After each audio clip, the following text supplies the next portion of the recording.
fair warning from now, this is going to be one of those videos where I complain ad nauseum about something that was recently announced. So, Pokemon Trading Card Game Classic, another base set reprint. Let's talk about it, but before we do, let's roll that intro.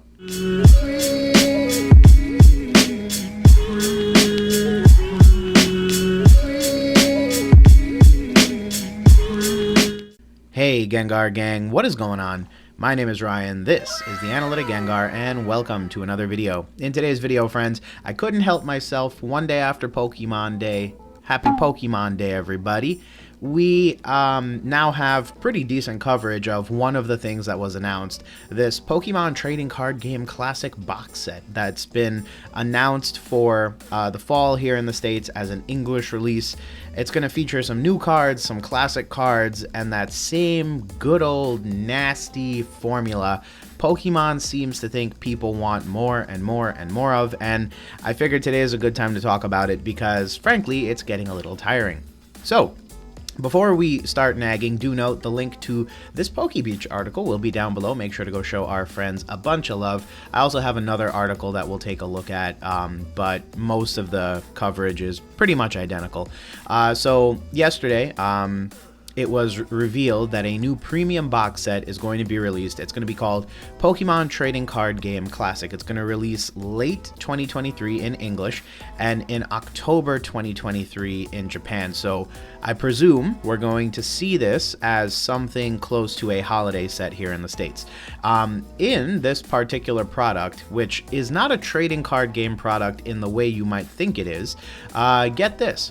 It's going to contain 3 60 deck cards headlined by base set Venusaur, Charizard, and Blastoise. Now, you might say, well, that sounds great. Each of these decks is going to contain some reprinted cards, but also some new cards that will be explicitly for this generation and explicitly really nicely kind of packaged in this platform, and they're going to have a unique holofoil pattern that's going to be different from the one in Celebrations. All the cards feature new numbering for this box set, so that's important because later on they also note some other stuff, especially that other than the basic energy cards, these cards are illegal for tournament play, meaning these aren't going to be trading cards in the same way one of your sets from 2023 will be trading card game sets. And the other thing, of course, to note is that this product is meant to be timeless but contained as a trading card game playing experience. So you're really supposed to kind of like keep this on your coffee table and then whip it out to beat grandma with when you're ready. And I guess that's how they're meant to kind of see this as a boxed set for approximately $300. So it does note that the article that this product is entirely different than Pokemon Card 151, great name by the way, which is set to release in Japan on June 16th. So what we're anticipating is that news recently broke that Kadabra's back in the TCG, by the way. If you don't know that story, take a look at this. It basically summarizes everything you need to know.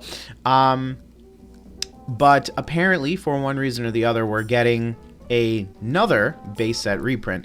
One thing that I thought this article did very well, however, is kind of highlight that we, being the English-speaking TCG fandom, might get Pokemon Card 151 as our special set in the fall to coincide with the release of this Pokemon TCG Classic product. So I do think there is a little bit of overlap here. Obviously, this item was just kind of announced in and of itself, but I do think it plays very nicely with the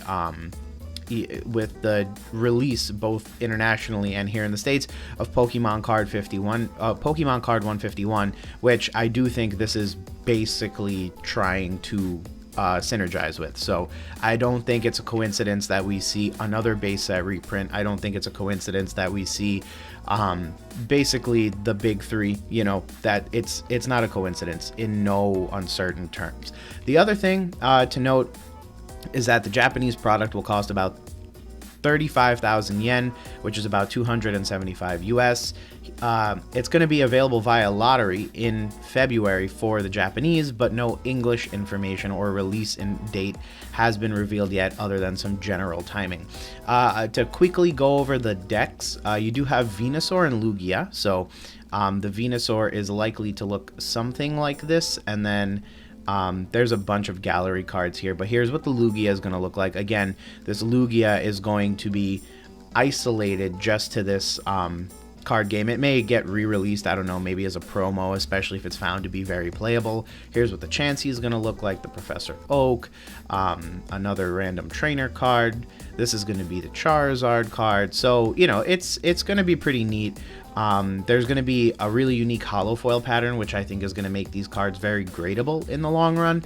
But obviously, it's not necessarily meant for a collector to go ahead and just grade en masse. And here's finally what that Blastoise deck is going to look like. So it makes sense, right? You get like a classic reprint of one of the older cards. You'll get another rare card from base set, and then you get like a new card on top of that. From a TCG perspective, it remains to be seen. I guess you'll need the full set list in order to really understand what's the most playable deck. I assume they went through a good amount of balancing in order to make sure that, you know, grandma doesn't get curb stomped every time she takes you up with her Charizard and Ho-Oh deck, because it looks like Blastoise and Suicune would get you some pretty good offense there, but hey, you never know. And then finally but not least, here are some photos of what it's going to look like. So it's a super premium Pokemon card game experience with your prize cards, your deck, your active Pokemon, your bench.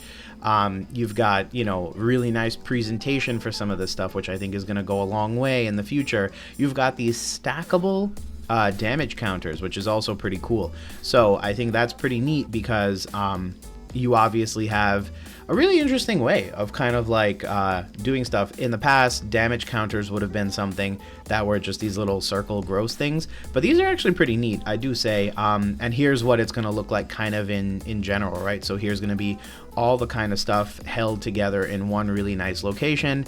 You're going to get sleeves, you're going to get deck boxes. I don't even know what those are. It looks like Burn and Poison, I think. So yeah, that's kind of what it looks like. Now, reason why I had to make a video about this literally a day after releasing a video, and you guys know I usually try to keep it to about one a week nowadays, is because this is ridiculous. The problem that I personally have with this is that while I can appreciate the hype around a set like this, we literally had celebrations. I kid you not, literally not even 2 years ago. And I know this is going to be released at the end of 2023. So realistically speaking, by the time me, a English TCG fan here in the United States of America, gets their hands on this product, it's going to be the case that Celebrations was about 2 years ago, right? If not more. I'm doing anecdotal math. But my problem still remains true, which is that I'm just sick and tired of seeing these cards regurgitated over and over again. I think during COVID, these cards had a moment. And I'm not talking about these cards. I'm talking about the first edition base set ones. They had a genuine moment, and their popularity was even more cemented than it ever has been.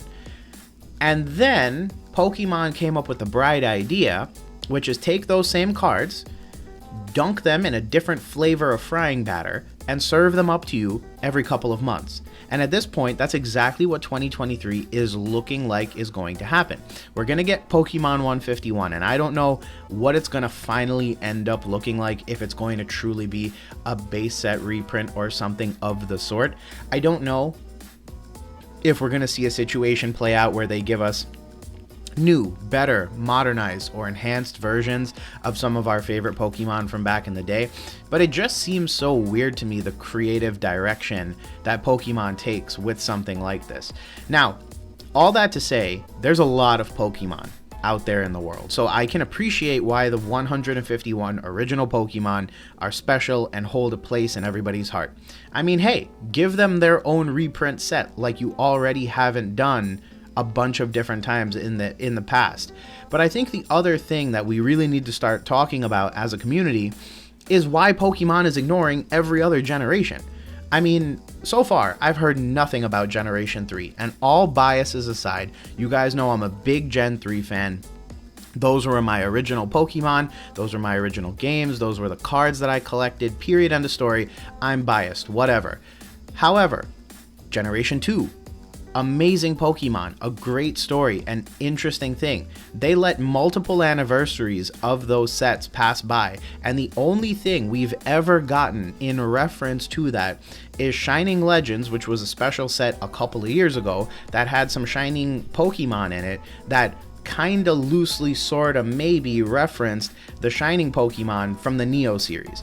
And similarly, I worry that Generation 3 has a pretty big milestone coming up this year, 20 years since the release of the first EX booster box ever, and here we are, literally, with Pokemon bringing back the actual EX mechanic, and yet for some reason, they choose to prioritize Generation 1 Pokemon and reprints of Generation 1 base set cards instead of doing anything different or unique to honor any of the other Pokemon, any of the other generations that we've seen before. And it fascinates me because at this point, Pokemon is also old enough a media franchise and old enough a trading card game that you have more people who remember other generations other than Generation 1. Myself and a couple other people are old enough that, yeah, we've been around long enough, but nowadays, if you talk to the average player of like Scarlet and Violet, they might just tell you their first generation of Pokemon was Generation 4, like Brilliant Diamond, Shining Pearl. And you know we've come full circle because they literally just released remakes of those games. So it's not surprising to really think that there are people out there who are going to remember and more fondly have nostalgia towards other generations, and it still kind of bewilders me that Pokemon has actively prioritized Generation 1 over multiple different years, blatantly ignoring other Pokemon generations, and I think they're missing out on some really great opportunities. Now, all that to say, you could say, Ryan, I think everything you've said up till now is wrong. I don't hear you. Generation 1 is great. Okay, fine. Remember this? And this? And this? Yeah, we just got those not that long ago. So you can't tell me, you cannot sit here and tell me that it's fair or logical that Pokemon gave Celebrations Generation 1 reprints to us not that long ago, and here they are forcing us to buy another $300 product that has literally the same cards, different holographic pattern. It is the stupidest thing I think Pokemon has done in a very long time, and I think it's a detriment to the trading card game community because at this point, it's pretty clear. Pokemon's just committed to slapping on a new holographic pattern, and you're gonna buy it, and you're gonna like it. Because what else are you gonna do? Go get Digimon? Oh wait, those are actual cards that are exploring new and cool things. Oh, but it's okay, Digimon's not that big, right? What about Yu-Gi-Oh? Oh wait, they actually have a 25th anniversary series that, oh, I don't know, kind of makes sense and is kind of cool. Again, at the end of the day, I'm gonna keep going on this if I keep recording. My big thing with Pokemon is that they have so many different unique opportunities to really impress the fan base. This was the 20th anniversary of the Generation 3 Pokemon, and up till now, I've heard nothing about this, right? This anniversary or anything of the sort. They could have still released this, right? Although I would think something like this that is quite literally branded as timeless should theoretically also be something they can release at any time because, you know, Generation 1's not going anywhere anytime soon. And I would think you would prioritize other types of Pokemon given that Celebrations was not that long ago, and you could really explore some new and interesting things. So instead of giving us another reprint of the big three from base set, why not give us a revamped EX collection as our special set, right? Bring back some of those old cards, give them alternate arts since we like doing that so much nowadays. Am I right, Umbreon?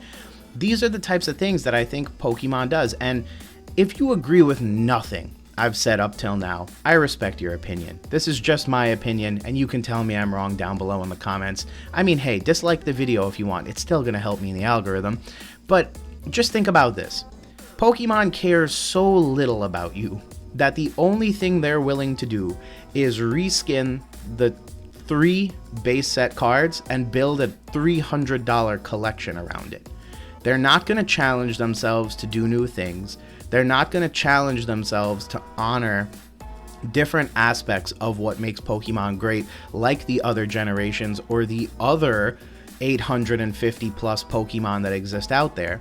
Instead, they're gonna slap a new holographic pattern, throw you the same exact cards, and they just assume you're going to buy it. And frankly, I am really upset because this is just silly at this point. Celebrations was too soon. This is too soon, and you have so many other great things that you could be highlighting about the legacy of this franchise, and instead, we're gonna get some new sparkly cards. But with all that said, friends, thanks again for checking out another video. Let me know your thoughts down below, and if you think I've earned it, or you want to check out some of my other, more maybe positive content, definitely feel free to subscribe and check the channel out. Other than that, let me know your thoughts down below. Shout out to PokeBeach for posting this article. Obviously gave me the base for this video, but they always provide excellent news coverage, so I recommend checking out the website, bookmarking it, if you're a fan of Pokemon trading card game news. And other than that, friends, thanks again for stopping by, and we will talk soon. Peace!